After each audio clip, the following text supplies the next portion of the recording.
Hello বন্ধুরা, welcome back to my channel. আজকের আমি তোমাদের সাথে অনেক দিন পর রেসিপি শেয়ার করব। আর আজকে আমি খিচুড়ি রান্না করব। দেখো, খিচুড়ি বানানোর জন্য এখানে আমি সব কিছু রেডি করে নিয়েছি। আর প্রথমেই কড়াইতে তেল দিয়ে দিলাম।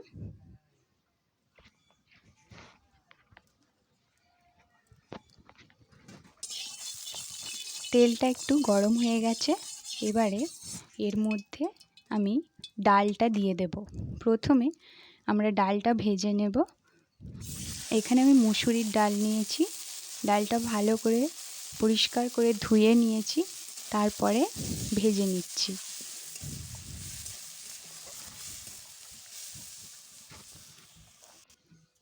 খুব অল্প করে ভেজে নেব, বেশি ভাজার দরকার নেই। আবার কড়াইতে তেল দিয়ে দিলাম।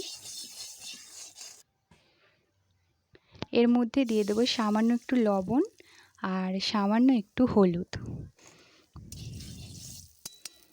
এবারে দিয়ে দেব ফুলকপি। ফুলকপিগুলো একটু ভালো করে ভেজে নেব।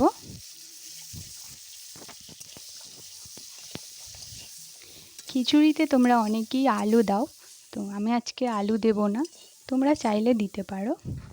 ফুলকপিটা ভাজা হয়ে গেছে। এবারে বাকি সবজিগুলো ভেজে নেব। এখানে বিনস আছে, গাজর আর মটরশুঁটি।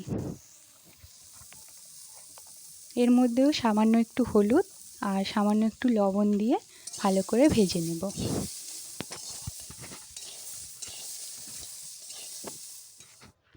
তো আমি সেখানে সয়াবিনও নিয়েছি, সেটা তোমাদের বলতে ভুলে গেছিলাম। তো সয়াবিনটাও ভেজে নিয়েছি। এবারে এখানে আমি 1 কিলো চাল ভালো করে পরিষ্কার করে ধুয়ে রেখে দিয়েছি। তারপর খিচুড়ির মশলাটা বানিয়ে নেব। এর জন্যে কড়াইতে তেল দিয়ে দিলাম, তেজপাতা, 5 ফোড়ন দিলাম। এবার দিয়ে দিলাম কাঁচা লঙ্কা, পেঁয়াজ।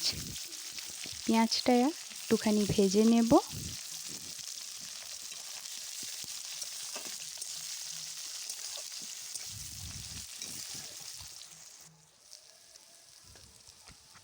পেঁয়াজটা ভাজা হয়ে গেছে। এবারে এর মধ্যে দিয়ে দিলাম রসুন বাটা,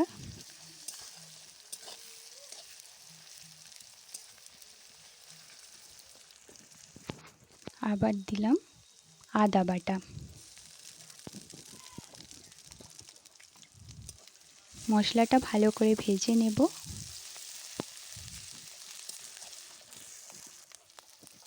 ভাজা হয়ে গেছে। এবার দিয়ে দিচ্ছি টমেটো।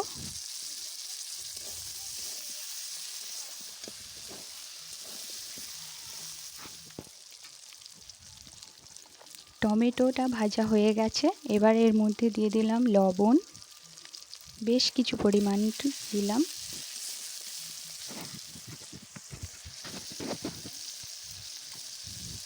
এবারে দিয়ে দিলাম পরিমাণ মতো লঙ্কার গুঁড়ো। খিচুড়িতে একটু ঝাল ঝাল ভালো লাগে, তো তোমরা যেমন পছন্দ করো সেরকমভাবেই ঝাল দেবে। তারপর আমি হলুদ গুঁড়ো দিয়ে দিলাম। এবার ভালো করে মশলাটা কষে নিচ্ছি। দেখো কালারটা কত সুন্দর হয়েছে, আর মশলাটা কষাও হয়ে গেছে ভালো করে। এবার আমি এটা নামিয়ে নেব। এরপর একটা হাঁড়িতে জল নিয়ে নিচ্ছি। এবার আমি যে চালটা পরিষ্কার করে ধুয়ে রেখেছিলাম, চালটাও হাঁড়ির মধ্যে দিয়ে দিলাম।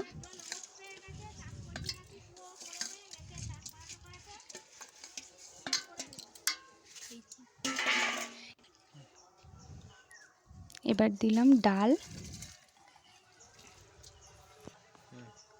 আর যে সবজিগুলো সয়াবিন সব ভেজে রেখেছিলাম সব কিছু দিয়ে দিচ্ছি।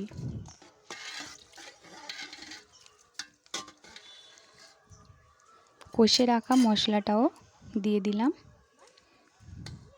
হাঁড়ির মধ্যে সব কিছু দিয়ে ভালো করে নেড়ে দিচ্ছি।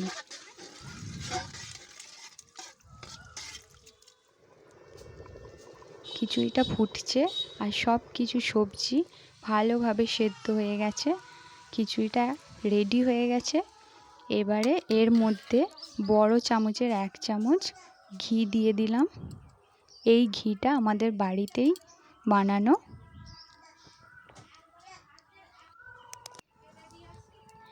এরপর কড়াইয়ের মধ্যে একটু তেল দিয়ে দিলাম, আর দিলাম তেজপাতা, শুকনো লঙ্কা, 5 ফোড়ন। একটুখানি ভেজে নিচ্ছি। এটা ভাজা হয়ে গেছে, গরম খিচুড়ির মধ্যে দিয়ে দিলাম।